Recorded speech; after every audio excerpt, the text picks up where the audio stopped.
You're listening to In Clear Focus, a unique perspective on the business of advertising, produced weekly by Bigeye. Hello, I'm your host, Adrian Tennant, VP of Insights at Bigeye, an audience-focused, creative-driven full-service advertising agency. We're based in Orlando, Florida, but serve clients across the United States and beyond. Thank you for joining us.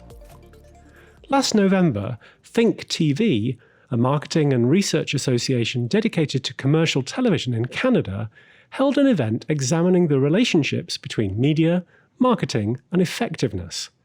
In his keynote presentation, advertising industry maven and educator Mark Ritson presented practical recommendations applicable to brand strategy, media channel planning, and creative content. Prior to the event, Ritson had enlisted the help of a team of MBA students to conduct a meta-analysis of almost 6,000 entries to the Effie Awards. The Effie Awards were originally launched in 1968 by the New York chapter of the American Marketing Association as an awards program to honor the most effective advertising efforts. The award now honors all forms of effective marketing, with a network that spans the globe and provides insights into effective marketing strategy.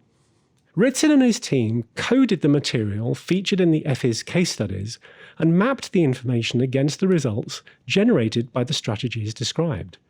The process yielded an overall Effies score for each submission that could be translated into a proxy of effectiveness.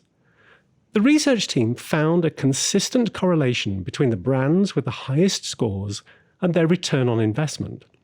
Based on the Effies research, Ritson identified 10 leading drivers of marketing effectiveness.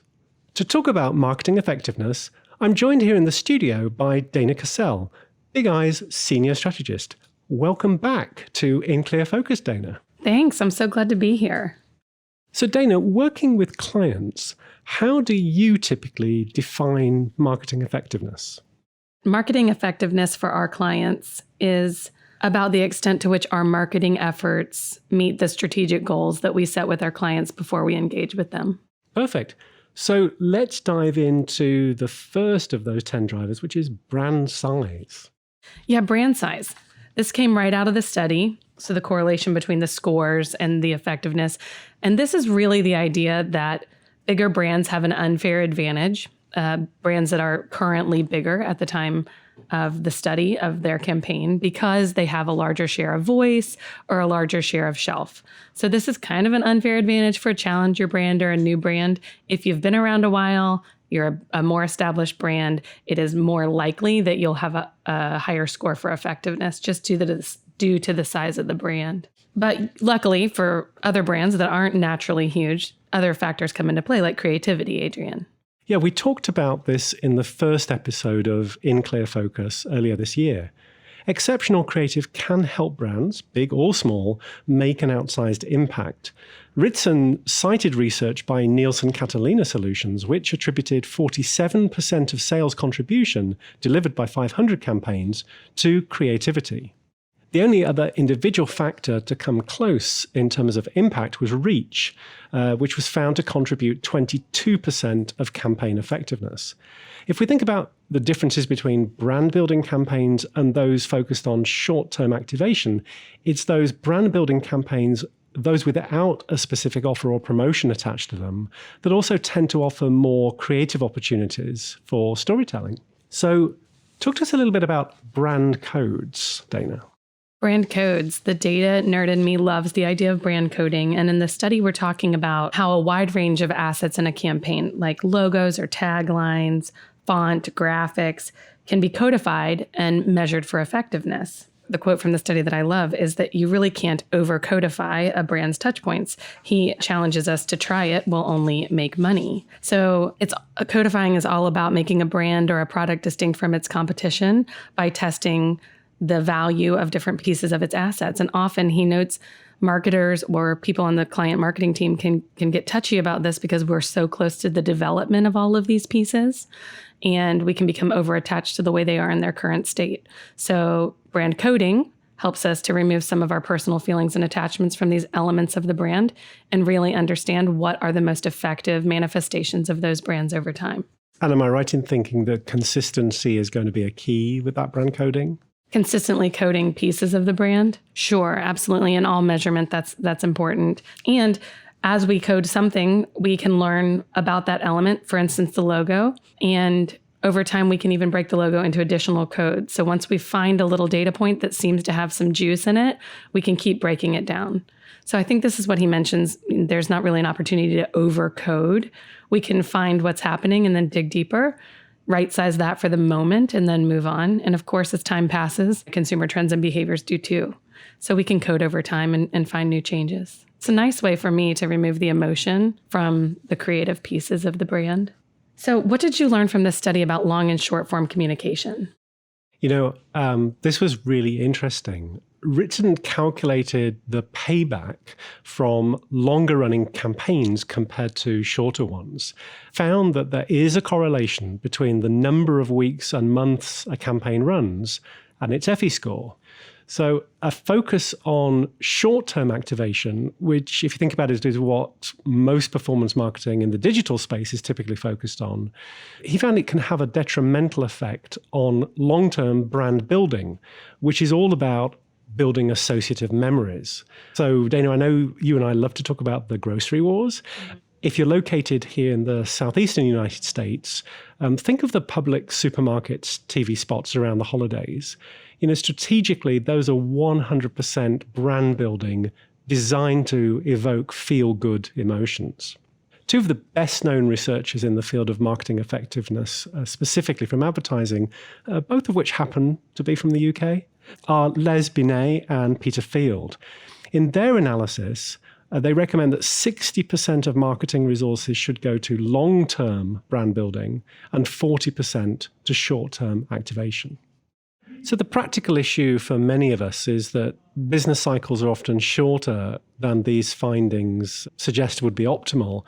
And the Binet and Field 60-40 rule, requires some flexibility.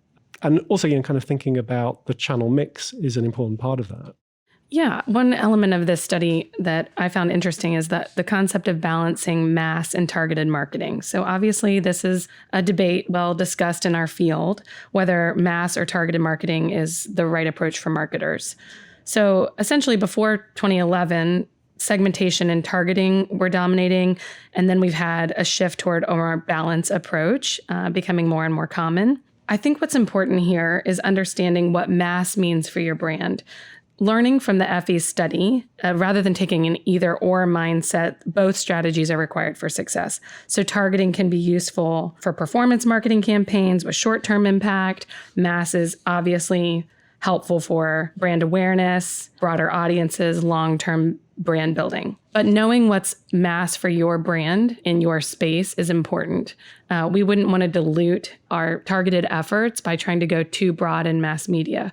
So when we bring this strategy in-house to balance mass and targeted for our clients, sometimes we have to narrow our focus on what types of media, geographies, and reach could be considered mass for our clients so that we can get this healthy mix where one does not cannibalize the other. And that segues into another piece of this study, which is the idea of the multi-channel mix. What medium are the most effective for advertising campaigns? And the Effies data bank pointed to a simple fact: the more channels we add into the campaign, the more effective that work is likely to be. Of course, we have to balance reach and frequency. We can't add too many channels and dilute our message. So again, just like that mass and targeted approach, when we internalize a multi-channel mix for our clients, we have to measure the effectiveness of adding another medium one at a time to make sure that we have the budget to support that and that throwing dollars into a new media doesn't cannibalize one of the existing media that we're working with. So I think that balance, is fascinating. During the study, they point to an ROI index by media platforms, and it's just an upward drive from one platform all the way up to 5. We just see the needle growing on effectiveness. Literally, the data points to the more media you're using, the more effective your campaign will be. That's interesting. So is it still a reach and frequency model underlying? It is a reach and frequency model, of course, which is why I think that the mass and targeted versus multi-channel, this is what ties it together. We can't say reach is king or frequency is king. It's the balance. And that's a nuance. And it's a reason that it's important to have a team, a client agency team working together that really understands the strategic goals of the organization, so that we don't just let the philosophy of a mass approach drive, that we understand the strategic goals and we can use a mass targeted approach and a multi-channel approach that makes sense for our budget and reaches our strategic goals. So these are kind of some of the more interesting points. Speaking from the strategic side of the house, I never want to ignore the creative. There's clearly an emphasis here on how we're buying our media, but it's important that beautiful, creative, compelling media is part of this. So as we're using beautiful creative on all these multi-channel platforms, how are we telling the story of our brand becomes obviously something that marketers are focusing on. And how are we differentiating our brands and our products from our competitors? This report talks about realistically differentiating your brand and what kind of impact that makes on a marketing campaign.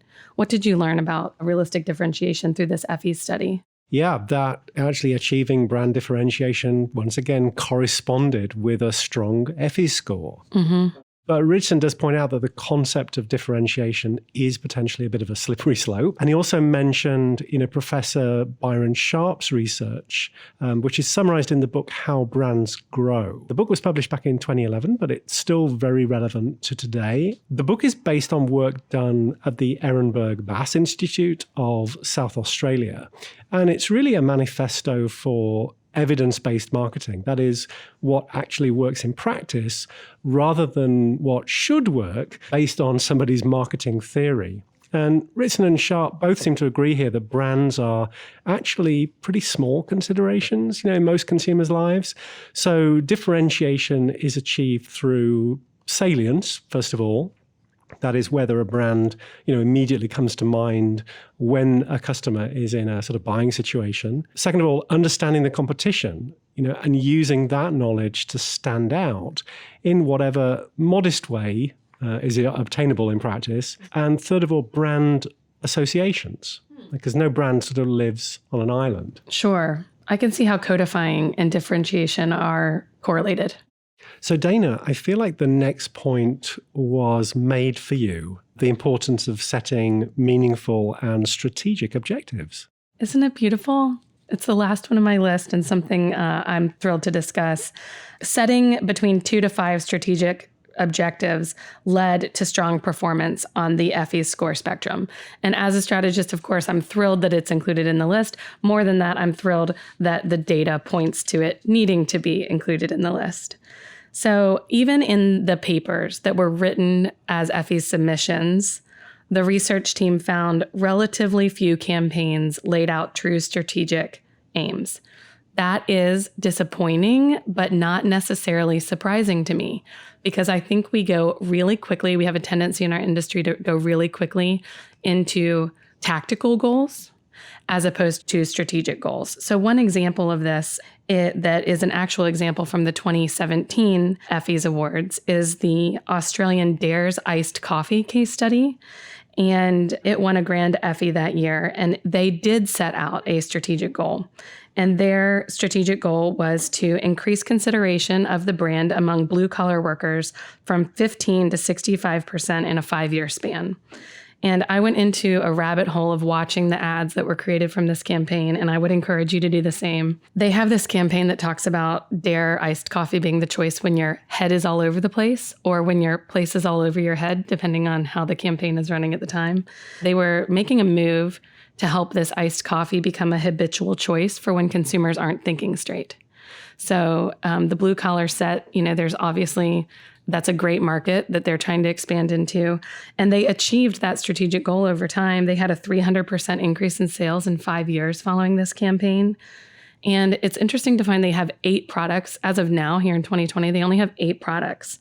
They have really simple packaging, and they position cold brew as fancy, which I think is really an amazing way to differentiate that brand from other large coffee brands. There's no snobbery about their iced coffee.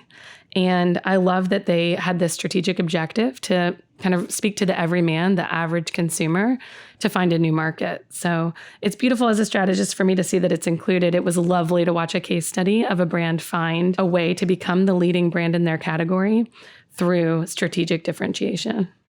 Fantastic. And I should say we will include, of course, links to all of these resources that we discuss on the Insights page. Enjoy it. Enjoy seeing a dog and a baby Bjorn. So just you have that to look forward to. Yeah. Okay, I'm there. So strategy was the perfect gift to deliver in my lap. I think our last point of the conversation is perfect for you. How knowing how much research to do can impact effectiveness.